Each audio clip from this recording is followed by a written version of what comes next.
All right, all right. Here we are, episode 10, hitting the road with country music artist, and apparently he's got somebody in the frame with him, which I love, by the way. Cody Webb. Cody, how you doing, man? Man, I'm great. How are you? Dude, so tell everybody that may be watching on YouTube or what. Who was the little munchkin that was behind you just now? Oh, that's my little daughter, who is supposed to be staying in another room and being quiet. So I don't know if you have kids, but Dude, that's you do. no, I love it, man. Listen, Yeah, it just keeps it authentic, man. So that's Cody. Thanks for jumping on, man. I appreciate it so much. And I was as I was kind of just like listening to some of your stuff this week, even this morning, man. There was a certain vibe that kept popping back up. Kind of as I listened and so, man, if you'll oblige me, let me just kind of tell you a quick story. So. yeah. I'm kind of obsessed with this YouTube channel. It's this guy that all he does is mow lawns. It's a channel called SB Mowing. Okay. And you're gonna be like, dude, where are you going with this? But I'm watching this channel, man, and so this guy's got 250,000 subscribers. It's crazy. Wow. But one thing that he does is he goes up and he knocks on someone's door if their yard is tall, and he says, "Hey, can I cut your grass for free?" Seen And that? they Yeah. say so you follow. So he's doing this, man, and he's cutting the grass. And so then after he cuts the grass, they are obviously blown away by his work or whatever. But a lot of the time, man, after he cuts their grass for free, and granted, there's a marketing component for him, obviously, but you can tell, man, that he's looking for opportunities even beyond that to do good. And so, like Hmm. the other day, I watched this video, man. This guy, his car was stranded in the backyard, and he paid $200 to have the guy's battery, fixed so that he could drive his car. And there was just like this opportunity to do good. And man, as I looked kind of at your career, and I kind of looked a little bit back and stuff like that, just like this kid, man, like it was obvious to me, man, that someone raised you right, just like somebody raised him right. I keep coming back to this. Somebody raised you the right way. I don't say that about everybody, especially in a town that, it can be a little, you never know what you're going to get, right? But man, it just seemed like you came from a place, man, where your parents knew what they were doing, or at least they acted like they knew what they were doing. Well, man, I appreciate it. I'm sure my parents will when they hear that. But yeah, what you were saying, man, that stuff's contagious when when one person does something for somebody else. I feel like that stuff just can catch a wildfire too. So it's really cool people like him putting that stuff out there. And I don't know, anytime there's an opportunity to help somebody, I feel like sometimes it feels better, for you than it does the person you help. Sometimes I don't Yeah, know. sometimes. That's Well, good stuff. well, tell me a little bit again, because I want to press on that, man. I mean, obviously your parents are, and I want to say obviously, obvious to me after listening to your music a little bit more, man, that your parents are a big part of your story, man. Can you touch on that? Can you kind of like what were mom and dad like? Definitely, man. I'm actually sitting in their house right now. Okay. Uh, they were so supportive of everything I've done growing up. I've been into all sort of things from, basketball, football, baseball, karate, music, obviously, all these things, hunting, fishing, just tons of things growing up, and they were supportive of everything. And my dad's always had a band and written songs since before I was born, and that was something we got to do a lot together. Especially when I was about 12, I started rehearsing with his band on Sundays and practicing, learned a lot of things from Yeah. the guitar players in that band. And my dad and I started playing acoustic shows through high school, and we just really bonded through that. And my mom was a music minister at our church in the town Okay. I grew up in, and she always had me playing and singing in church and that sort of thing. So my mom's just the sweetest little Southern lady in the world, and my Yeah. dad's sort of eccentric and all over the place, but just into everything, and just a ton of fun, and always just kind of like one of the guys with my bandmates and friends I hung out with in high school. So Yeah, love that, man. Well, as I was kind of watching some videos and just kind of looking at some images, like it's obvious your dad is a big supporter of you, but obviously both your parents are going to be big supporters of you. But it made me feel like my dad and your dad were separated at birth yeah, because like there are all these images of your dad without a shirt on, and I was like, man, that was my dad, man. My dad, like, yeah, why could no one wear a shirt ever? yeah.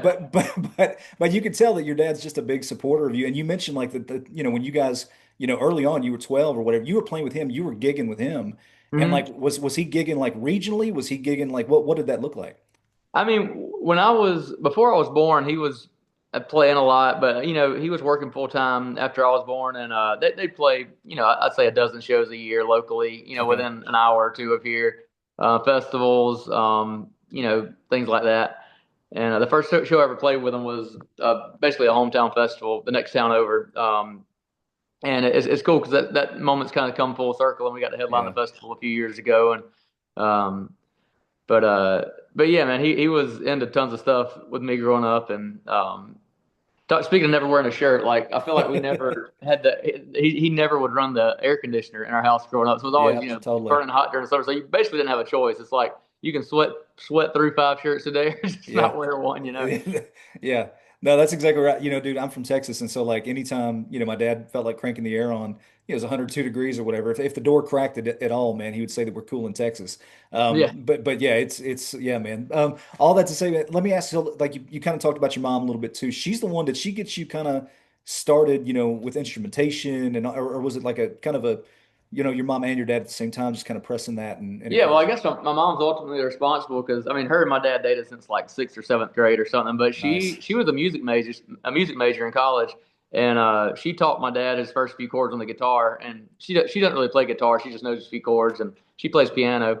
And so I guess that's where my dad learned it from. And I kind of started taking piano lessons around the same time I was learning guitar, and that's one of my biggest regrets is not sticking with piano. I mean, I can play some little basic stuff, but I wish I had stuck with that like I did guitar. Yeah. But yeah, I learned a few different places. I took a couple lessons. I mean, maybe a few months worth of lessons a couple different times, and mostly just picked up stuff along the way from my dad's bandmates and that sort of thing, and some Yeah. stuff from my dad. But man, if I had a YouTube, I always say if I had a YouTube back then, Yeah. man, these kids don't know how good they got it these I know, days. man. Like you couldn't just go look up something. If you wanted to learn how to play a song or a lick, like you had to go find somebody that knows how to play and Yeah. ask them how to do it, and figure it out. Oh man, so my nephew just started, playing guitar, and like he's got his first lesson on Friday, but but he's learned more, like you said, on YouTube. I mean, Yeah. this the music teacher is going to say, man, where did you learn? Or who did you learn under? And he'll be like, man, I learned under, YouTube, whatever. And so it's yeah, so it's funny, man. But man, let me ask you. So you were gigging, with your dad and everything, and I know that as college kind of came up, and this is probably well documented, but the plan was it. I mean, listen, man, you went there to be a mechanical Yeah. engineer, which is weird, dude. I mean, like, I first of don't know all, I what I mean, was thinking. well, Yeah. well, man, you got to have big brains to do that. I mean, like, first of all, I mean, but was music like always kind of in the rear view mirror? Did you keep it close? Like, what did that look like while you were at Clemson? To be honest, when I was that young, I just did it because I thought that's what you were supposed to do. I didn't know any better. Like I just really didn't know that.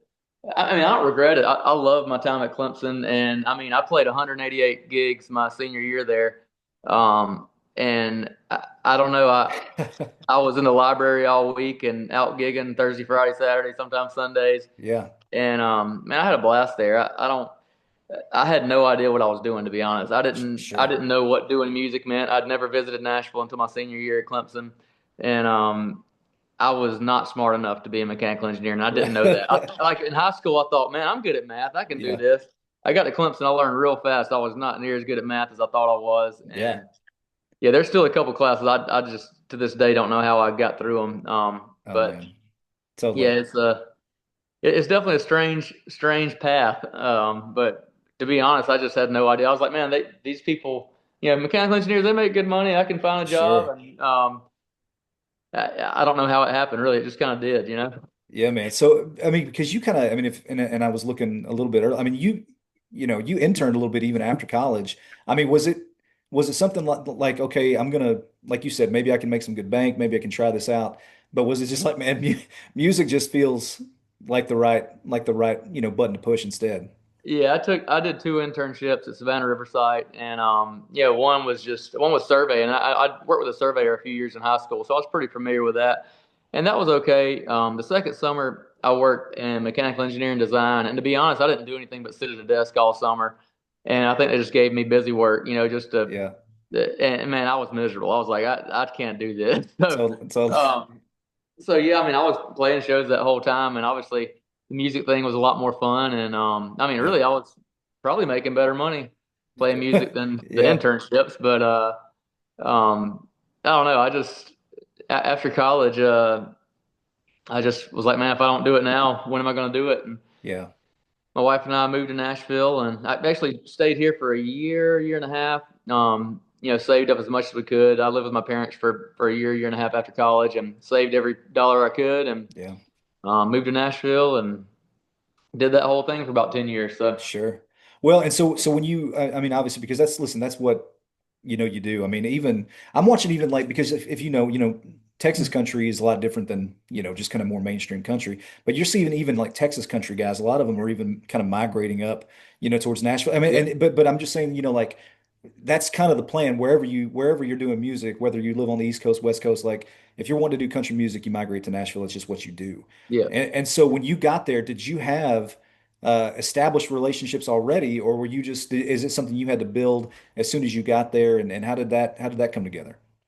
Yeah, I didn't really know anybody. A couple of the first guys I met were, this is a crazy stroke of luck. So a guy named Ray Fulcher, who's artist songwriter. My dad and one of his buddies, growing up, worked together, and they introduced us. We actually moved there on the same day and didn't know each other. Oh wow. We moved there the exact same day, and we've become friends. I actually stay with him a lot when I go up now, and he's still one of my best friends up there. But I met him and Luke Combs about the same time, Mm, and started writing, with those guys, and wrote a few with Luke, and got one on his first record. mm, And that was just, he blew up, out of nowhere. That was just a wild thing to watch when I first got sure. there. It's kind of as I was had moved there, and one of the first things that happened, and I'm like, man, this is crazy. But yeah, I had a sort of a partner that helped me hire some people to set up some co-writes. So I got to Okay. write with a lot of different people. Yeah. Those first few years I was there, and made a ton of relationships that way, and just would go out to rounds and meet whoever I could, and try to schedule writes. And man, looking back, I haven't really used hardly any of those songs, but I'm so glad I did that, because I feel like I learned how to write and Yeah. how the sausage is made, I guess you would Yeah. say, in Nashville. I kind of went through it a few times, and I've been in and out of a couple, a few management deals, booking deals, and one Sure. record deal. And I feel like I've finally gotten to the place where I have an incredible team now. And I just learned somewhere along the way that, okay, nobody's going to do this for me. I have to do this on my own if I want it. And Totally. there's just a lot of fluff, you know, Sh- uh, Sure. and people that'll tell you anything you want to hear. And I've definitely gotten to the point where I don't believe anything I hear until Mm. until it happens. Yeah, yeah, I think that's a good approach, man. But Yeah. well, let me ask, because I know you mentioned like Luke, and we're not going to stay there long, but like, when to say he's had success, man, I mean, he's had historic success, Oh man, it was crazy. which is just nuts. But I guess here's my question, man, because it's like I don't want to downplay the work that you're doing, man, because like you've had millions of streams, like millions, it's crazy, man. But like, everybody kind of gauges success at certain, points in life. Like they gauge it differently. And I guess my curiosity, because when you see streams or, if you play at a show, or whatever, and let's just say that it's, 500, 1,000, whatever it is, it's sold out, whatever, like it may not even be a metric. Like, how are you, it may be something that like, hey man, I'm providing for my family. Like, how are you gauging success these days? Man, what you just said, like, dude, the fact that I can make as good or better living as I would with a mechanical engineering degree and provide for my family and play music for a living is probably the biggest dream. Um, this kind of happened. I mean, obviously, I'd love to have a number one song. I'd love to have a song at radio. Love to write a number one song. I'd love to sell out 1,500 to 2,000 cap venues and 100 different markets. But I Yeah, mean, all those things, it's not really things you can, you know, what's the word? I guess like you make the goals, but I don't know, like the work is what gets you there. And sure. um, from the friends that I've had who have had a ton of success, man, they all say the most fun part is the ride up. Yeah, And I'm having a blast right now. I just yeah, these last couple of years have been amazing. We've seen so much growth, and I got such a great group of guys. My band's incredible. My team's incredible. yeah, My wife's super supportive. My kids, my daughter loves it. Like she just loves going to shows. It's just a fun time of life. We're yeah. moving and uh, working on our future home and that sort of thing. So it's just a ton of stuff going on, and That's I'm just trying big. to soak it all up. It's real fast though. That, Everything's yeah. really fast. Oh, that's gorgeous. That's beautiful, man. So, well, man, let me ask you this because it's like, I was looking at your calendar, and you've got, dates coming up this summer, running through September, man. You're going to be, on the East Coast. I think you got a date on the West Coast. I mean, you got a lot of stuff kind of going on here. My question is this, man, because it's like, as you start to kind of see that mainstream success, right? You start to see more and more dates come together. I mean, like it's obvious when I say it's obvious to me. I think, again, listening to your music, man, family is such a big part of the DNA of your songwriting. Like, how does your family come along for the ride? Like with all the changes and adjustments and the touring and all that kind of stuff, how are you going to keep it all together? Like, how are you going to keep it all like, just kind of exactly as you hope it could be? Man, the good news is I feel like my wife's been with me the whole way through this, and man, it's so much easier now than it was when we lived in Nashville. Because I was leaving every weekend, and I feel like I was at that point on the way up where I haven't really done anything yet, and we're still trying to build it every day. But at that point, it was like I had to go play shows every weekend so we could pay our bills. Like it was just scraping by, in the grind every day, stressed out about money, that sort of thing. And I feel like we're finally at the place where, okay, this is starting to work a little bit. I know I can go play these shows if I need Yeah. to make some more money. Like we're streaming well and that sort of thing, and we're a lot more comfortable. And it's she's so used to it. And we've gotten pretty good at it. I'm here a lot during the week. I'm still writing and doing all those things, but I'm around. And then like this last week, I had to leave for about 6 days. We had shows in the Midwest, and she got to go to Denmark, Europe, the week before that with me, which was cool. We left the kids, but yeah, we're pretty good at balancing it. I feel like, and it's something that we're used to at Yeah. least, and I think it's not as hard as it used to be. So, um, No, man, I would almost think that it would be more challenging. It's funny because like one of the songs, man, Don't Grow Up Too Fast that you've got, the single you put out, man, it's like so that was written for your daughter, right? That was written for okay. And that so yeah, I really like the week she was born actually, and yeah. didn't do anything with it until a couple years ago, not even 2 years ago. So, Is that one of those things? And people, songwriters say it all the time in town, man. Like they're just like, hey, man, that song came together in 2 hours, and it was just, it just can't. Was it yeah, one of those things that just kind of came pretty quick? yeah, man. And to be completely honest, I mean, I really didn't think that was going to be a song that I'd like put out or do much with. Like along the way, I kind of realized that because a lot of people connected with it, and I started to feel that, but. I don't think it's a very good song. I'm not ashamed of it. Like it's very real. And I think that's Yeah, why it works because it's very honest. But I listen to that song I'm like, man, I didn't spend a lot of time with this. Like this line could have been a lot better, and this and that. But yeah, that was just one of those that I just kind of wrote and moved on. Didn't yeah, like live with very long or think that much about. It was just my daughter was born. I wanted to write a song about it, how I was feeling. So we did one day and moved on. So yeah, yeah, man. um, Yeah. Yeah, it's fun. It's funny, man, because it's like it's always kind of on to the next, you know. And man, I yeah, was going to ask you too. There's a song, if Daddy didn't have a truck. Let me ask you about this. All right. Again, we're talking. I mean, this is very family focused conversation. But man, here's what I was going to ask you about because there's such a we for those of us that grew up kind of in a regular mom and dad kind of nuclear family kind of thing. The benefit, of having both and having really the support of both is a gift, right? And absolutely. so you kind of play with that in that song. You play with the tension of like, really mom and her kind of giftings, and then dad and kind of the skill set that he brings to the table. A little bit more, kind of grease under the nails kind of approach to things. But I guess my question for you is like, as you are now a father yourself, and like you said, you've got a little one that just came along.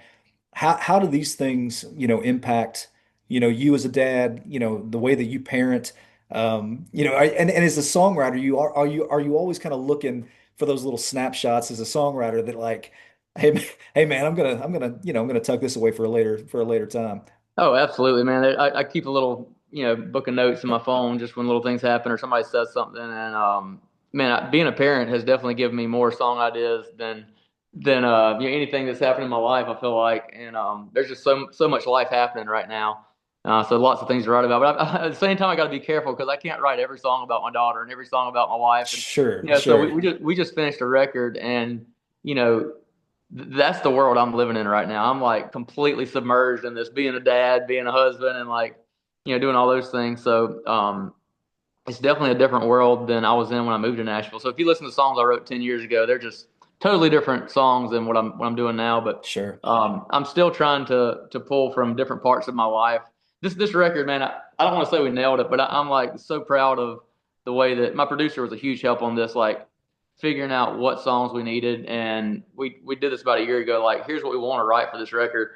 And I feel like we really did it. We kind of hit every category we wanted to hit, like with the tempos and the content of the songs, and it feels like it's a really good representation of who I am for the last 10 years, not just who I am right now. So Sure. I'm really excited about this record we got coming next April.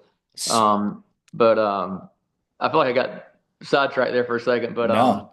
Well, I do man, want to say, so if Daddy didn't have a truck, that's the one song, one outside song that we've recorded in the last few years. So I don't know how many songs we released, but that's one that my producer had a demo on, and he played for me, and I just loved it. And I was like, man, that sounds like Cole Taylor singing that song. He's a friend of mine, and called him. We figured out who the writers were, and that was the one song that I didn't write that we put out, and that's kind yeah. of the one that started things rolling as well. So Yeah. Yeah, man. Well, and so, with something like that, obviously, you talk about like music that's coming up here in, April 2025. Is that something is the plan? Because man, music's changed so much. oh, Back in the day, man, you go wherever, to Sam Goody's or Walmart, wherever you buy music, Best Buy, and you just get the whole CD. And now it's just like they're dropping singles, a little bit at a time. They're kind of just yeah. trickling it out. Is the plan, and I don't want to just like, let the cat out of the bag, but I mean, are you guys going to be kind of trickling these things out as you go? And like how many tracks we talking? Yeah, so what we've done for the last 2 years, not even 2 years, but when did we start? Yeah, right, 2 years. I've been working with my management team. We wanted to release music every 6 to 8 weeks, so we release singles. We'd go record 3 to 5 songs at a time and just keep doing that every few months. And I feel like we're finally at a place we want to do a full record, and we've got a lot of things along. We're doing alongside it as well. But we are going to release, I think it's 3 songs. So the first one comes out August 15th. Okay. It's called George Strait, Jesus and Me. We're getting ready Okay. to announce Gotcha. that. So little spoiler. Then we got one more coming in October, and then we're doing a Christmas song that won't be on the record. Then one more off the record, the third one in January or January February ish, and then the full record in April. So Okay. I guess 3 songs early, then 7 to finish it. So 10 total. Okay, great, man. Yeah, and so I mean, and again, you say George Strait, Jesus and Me. Again, I'm a Texas man. King George, he's the Yeah, guy. yeah. Yeah, he's the guy, right? And my But wife loves George Strait, man. It's yeah, like I man. always say during our show, like if there's anybody on earth that she'd leave me for, you know? Yeah, Yeah. Yeah, man. Yeah. No, George is he's the king, man. But well, let me ask you this, man, because I do see, you mentioned Jesus, and man, you've again, man, you've got elements of faith in your music. So I'm just going to ask Oh you, yeah. like how does your faith impact the art you create? How does it impact your life and how you live and how you walk? Yeah, man. So this is a whole can of worms, I guess. But I mean, I grew up in church, and I've been a Christian my whole life. Don't have one of those crazy stories of redemption or anything, but I mean, I've definitely had times in my life where my faith was stronger and I was Sure. doing better, and times where I've drifted away and things like that. But you know, I've always kind of made a promise, I guess, to God that from a young age that if I can have a platform, if I can do this for a living, I want to you know you know shine your light into the world and be a good influence and do the right Amen. things and spread the gospel through what I do and not be Yeah, a necessarily a Christian artist, but a country artist who is a Christian and absolutely. let that be seen through what I do. Yeah, man. Um, No, I love that, man, because it's like, I've had the good fortune here lately, man, just the people that I've got a chance to talk to in this on this podcast, just kind of in this medium, man, is like, you just kind of you keep meeting people, man, that have a light about them, man. And it's, again, I just kind of in the short time that I've been able to kind of just like, really get familiar with your music and even just talking to you now, man, it just seems like there's a light about you. And dude, I hope that carries with you, man, wherever you go. And so man, let me just ask you this because and I won't keep it too long, but like you've opened up for some pretty notable people, man. I mean, you've whether it's Morgan Wallen, or Trace Adkins recently, right? So it's like, yeah, and by the way, Trace Adkins, I don't know if this is going to get this podcast, just like booted off of Spotify, but like he looks like the kind of dude that could kill me in one punch. Oh, Or, or, 100%. or, or, or even just looking at me, he could just destroy me and rip me down, emasculate me. But was he just a super nice guy? Like what's he like? Yeah, I don't know him real well. I got to talk to him for a couple minutes the other day, but yeah, he was super nice, deepest voice in the world. You talk to like, hey man, Yeah, how you doing? I was like, great yeah, day, super not intimidating, like very nice, but I'm definitely didn't want to fight him, So, yeah, but yeah, he's the yeah. real deal, man. His show was great. I mean, the band's killer, obviously, and he's just got an unbelievable control of his voice and great songs, obviously. So it was cool to watch it. Sure, man. Well, and so like let me ask you this. So obviously, man, the hope for you, the goal is to one day headline your own tours, right? And so, you've opened for some people, you've toured with some great people. If you had kind of a dream, like kind of a wish list, man, of a couple guys or ladies, that you could open up for, and be like, man, that'd be completely sick, whether it's George Strait or whomever, like who would that be? And then I guess kind of a sub question. I know you're writing a lot still, but like who are maybe some songwriters in town that you're like, man, I've never written with that guy, but man, I'd love to, or that girl, and I'd love to write with them. Yeah, I'll start with the songwriters, I guess, man. That's a long list, but Bobby Pinson's somebody I know. I've never written with him. We've been set up to write before, and it's gotten canceled, and it's never happened. I'm a huge fan of his stuff. Love the way he writes, and I feel like I've gotten to write with a lot of the guys that I've wanted to for years. That's kind of come true in the last couple of years, which has been awesome. And man, um, as far as opening shows.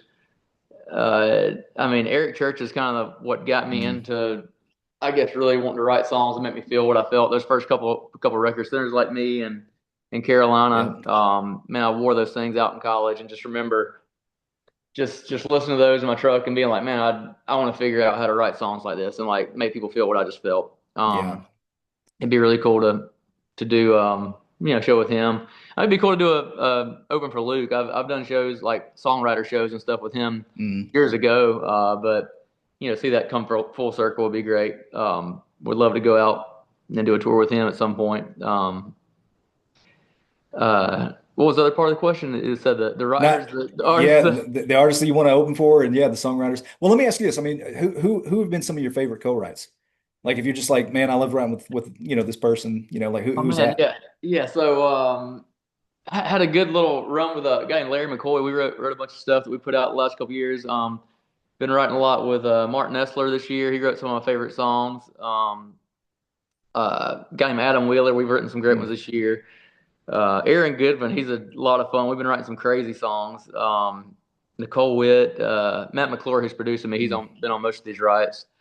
Um, uh, um, my mind's blank right now, but No, yes, man. who I've written most of the record with, the guys I just named. But Yeah. No, um, that's I'm sure I'm no, leaving man. somebody out. No, man, I mean, because again, it's like, I think a lot of times, like, well, a lot of times, man, I would imagine when you were in South Carolina, most everything you probably wrote first and foremost was just by yourself. Co-writing probably wasn't a thing. Yeah, In Nashville, a lot of people, it's funny, man. Like, I didn't learn that, man.